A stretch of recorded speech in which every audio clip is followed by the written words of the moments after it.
Assalamualaikum warahmatullahi wabarakatuh, Sobat Tani, Sobat Online semua. Selamat pagi. Alhamdulillah ini hari Jumat. Gimana kabarnya? Semoga sehat selalu ya. Oke, di hari Jumat ini tanggal 3 Mei 2024, yang mana melon greenhouse ketiga ini sudah masuk ke 31 HST. Dan tadi baru datang stick drip. Ini ya, stick dripnya warnanya putih ini. Jadi stick drip sebelumnya itu kekecilan karena memang untuk ukuran 35, dalam arti dalamnya 3 mili, luarnya 5 mili. Jadi ketika dipasang ini yang hitam ini ya sob, nah, kelihatan ini yang hitam ini terlalu kendor sehingga airnya itu ya bercucuran gitu istilahnya.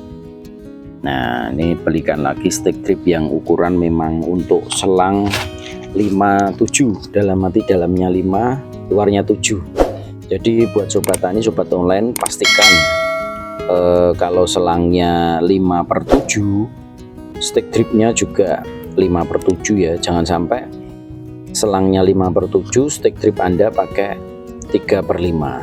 Dampaknya ya ketika dilakukan vertigasi pengairan biasanya bocor, sehingga airnya ngalir di bagian yang dekat sumber, sedangkan yang bagian pucuk tidak menerima air karena habis di jalan ya. Kalau pakai ini insya Allah nanti bisa merata. Oke ya, terkait perkembangan hari ini alhamdulillah kalau Anda lihat ukurannya sudah satu kepal tangan rata-rata. Jadi di 31 HST rancak ini alhamdulillah ukurannya seragam.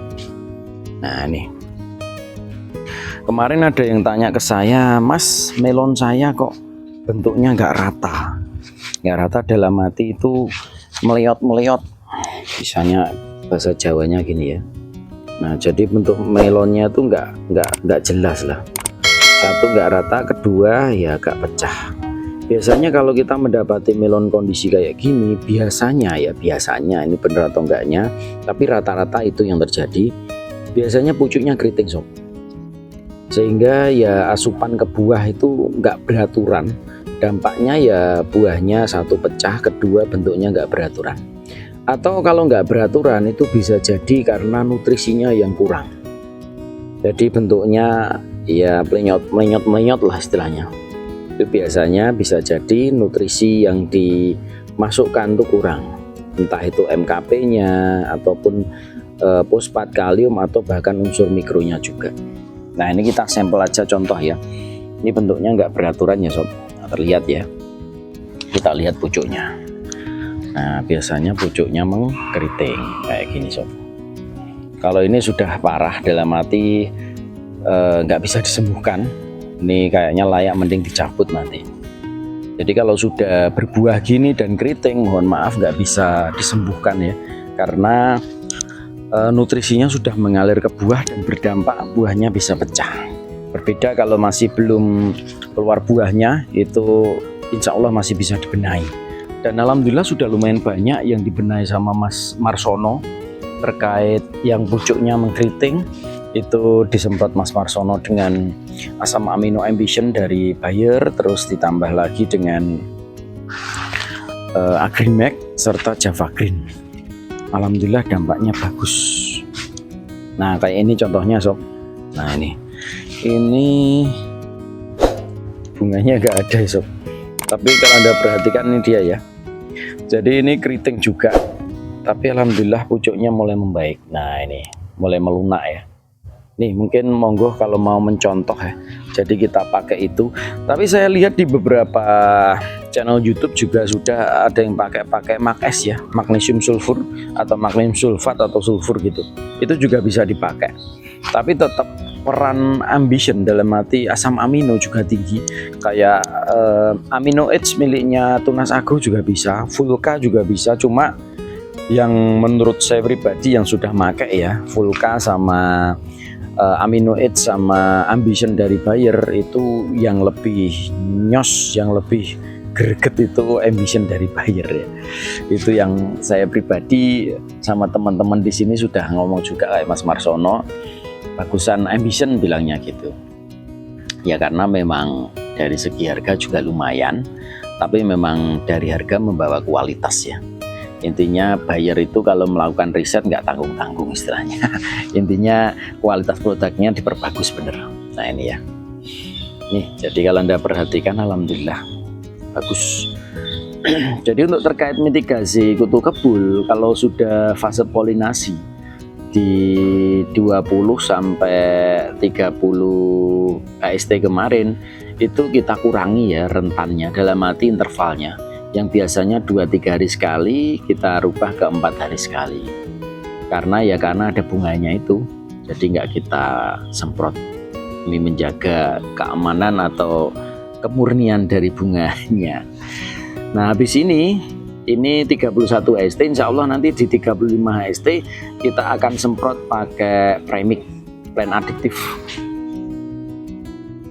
pakai premix plant adiktif yang berfungsi untuk membantu memperbesar kerangka buah karena mengandung gibberellin acid. Jadi GA2 atau kalau enggak GA3 itu memang berfungsi untuk membantu pembesaran kerangka buah.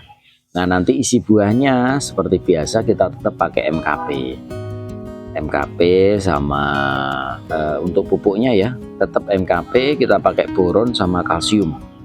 Jadi boron membantu proses fotosintesis, kalsium untuk memperkuat batang sama buah biar nggak pecah ya. Sedangkan MKP-nya untuk kalium fosfatnya untuk membantu pengisian buah. Jadi itu pupuk yang kita pakai. Semoga nanti kedepannya aman dan nggak pecah, amin ya. Jadi super salmon ini lumayan ini ya, lumayan agak rumit pembuahannya karena yaitu potensi pecahnya tinggi. Yang mau tanya-tanya sob bisa cek di kolom komentar, yang mau like ya mau subscribe silakan. Ini mumpung pagi hari seger ini, Mas Marsono siap nyantolkan speaker buat rungon-rungon. Speaker siapa tuh masih? Yang rungon-rungon Bluetooth atau USB mas? Oh enggak, USB kena, enggak Bluetooth ya kena ya. Yang mau belajar bareng monggo bisa main ke sini, cuma ya janjian dulu ya. Nah ini speakernya sudah bunyi, ini siap action ini Mas Marsono. Alhamdulillah buahnya kayak gini. Oke, sementara mungkin itu yang bisa saya sampaikan ya sobat tani, sobat online semua terkait perkembangan melon di Ngrowo Bening. Jadi alhamdulillah rata-rata sudah rancak seukuran sekepal tangan. Nah ini ya mendekati udah. Jadi rata-rata sudah segitu. Ini 31 HST. Jadi nanti prediksi di 34-35 akan kita kocor lagi tahap kelima ya. Tapi kocor fase generatif. Jadi kita fokuskan di MKP nanti. Jadi potasium apa itu fosfat ya, kalium fosfat kita perbanyak. Nanti pertanaman kita setting di 2 graman. Jadi kalau kita tanaman ini ada 1600 berarti kurang lebih di 3,2 kilo nanti. Jadi kita masih menggunakan kocor karena kocor itu presisi saat ini. Jadi ukurannya sama ya, dengan takaran yang sama.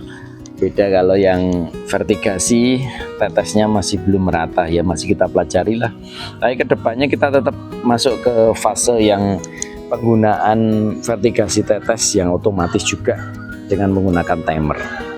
Oke, sekali lagi sementara itu yang bisa saya sampaikan.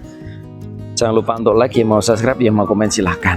Yang mau belajar bareng monggo bisa mampir ke Ngrowo Bening Edupak Kota Madiun. Oke, sekali lagi terima kasih atas waktunya. Salam sehat selalu dan assalamualaikum warahmatullahi wabarakatuh.